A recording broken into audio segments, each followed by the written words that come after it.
মেহেক কিপানের বিয়ের আগে পদ্ম আর কিপানের রেজিস্ট্রেসি পেপার নিয়ে বিয়ে মণ্ডপে হাজির হলো গীতা। সম্পূর্ণটা জানতে ভিডিওটা না কেটে পুরোটা দেখতে থাকুন।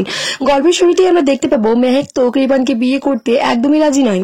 তো সে তার বাবাকে কথা দিয়েছে এই বিয়ে সে করবে, সে কৃপানকে এই বিয়ে করবে। ওদিকে তো গীতা কৃপানকে ওপেন চ্যালেঞ্জ করেছে যে এই বিয়ে সে কোনো মতেই হতে দেবে না। কৃপানের বাবা তার একমাত্র ছেলের বিয়ের জন্য কিরণকান্তি ব্যানার্জি তো একটা বড় পুলিশের সিকিউরিটি গার্ড লাগিয়েছে। বলেছে যে কোনো মতেই গীতা প্রবেশ করে এই বিয়েতে ভাঙন না সৃষ্টি করতে পারে। তারপরেই তো দেখতে দেখতে চলে আসে বিয়ের সময়, আর দেখতে চলে আসে বিয়ের দিন। গীতা তো মনে মনে ভাবতে থাকে যে কি করে এই বিয়েটা ভাঙবো আমি, সব দিকেই তো বাধা পড়ে যাচ্ছে। তারপরে গীতা মনে পড়ে যে পদ্ম আর কৃপানের রেজিস্ট্রি পেপারটা এখনো আছে, সেই পেপারে এখনো ডিভোর্স হয়নি। তাহলে একটা স্ত্রী থাকতে কিভাবে মেহেককে বিয়ে করে আবার কৃপান? গীতা তো সূত্র পেয়ে গেছে, আর গীতা এই সূত্র পেয়ে ভীষণ খুশি হয়ে যায় আর বলে, বাবু সোনা, তোর বিয়ে আমি বলেছিলাম না হতে দেব না, সেই বিয়ে আমি হতে দেবো না, আমি এক্ষুনি আসছি মুখার্জি বাড়িতে। এদিকে তো একে একে পান পাতা দিয়ে মুখ দেখা, তারপরে তো সাত পাকে ঘোরা সমস্তটা কমপ্লিট হয়ে যায়।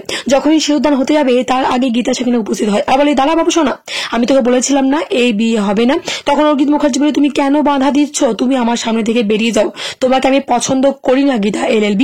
তখন গীতা বলে, তো একজন অ্যাডভোকেট অগ্নিত মুখার্জি, আর আপনি আইনটা একটু বেশ ভালো করে জানেন, সেজন্য আমি বলছি, দেখুন এই রেজিস্ট্রি পেপারটা দেখুন। এই রেজিস্ট্রি পেপারে কৃপান আর পদ্মের বিয়ে রেজিস্ট্রি আছে, যেটাতে কিন্তু এখনো ডিভোর্স হয়নি। আর একটা স্ত্রী থাকা সত্ত্বেও আরেকজনকে কিন্তু বিয়ে করতে পারে না কৃপান।